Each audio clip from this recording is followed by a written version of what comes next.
Bienvenue dans les balades de Seb. Aujourd'hui, on s'intéresse aux lierres terrestres, Glecoma ederaceae, de la famille des Lamiaceae.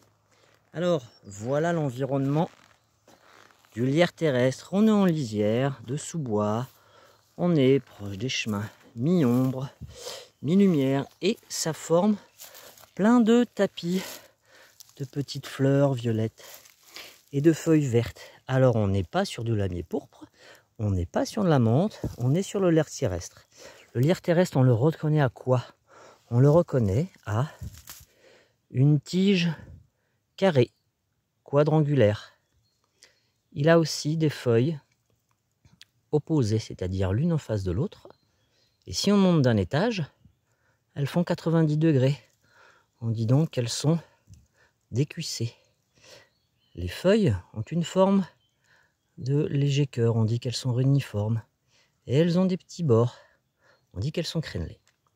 Et du coup, on voit des magnifiques petites fleurs violettes et dans la famille des Lamiaceae, le lamier, cette fleur, lamia veut dire gueule.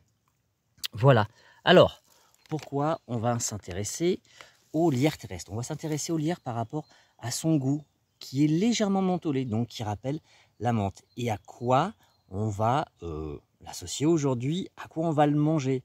Alors aujourd'hui, j'ai eu envie de vous faire du sucré. Deux choses. Tadam! Alors, un petit dessert et une boisson. En dessert, on est sur quoi?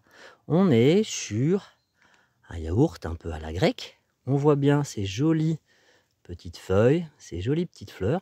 Alors on a le dessus en déco et en dessous c'est tout ciselé. On peut faire ça la veille, comme ça le côté mentholé a le temps de bien prendre de la place et du goût. On peut aussi le faire en version salée, avec des aromates, avec des oignons, avec de la ciboulette. Voilà. Et du coup, qu'est-ce qu'on a à côté? Eh ben, on a une petite boisson, donc pétillante, pleine de petites bulles. On a pareil, notre petit mélange ciselé. On peut y rajouter du sucre de canne, de la glace pour que ça soit très frais, du citron. Donc normalement, ça vous rappelle un petit cocktail. Alors, ce petit cocktail, est-ce qu'on l'appelle le Morisseb ou le Sebrito? Vous en pensez quoi? Vous me laissez en commentaire ça? Bon appétit, bonne balade!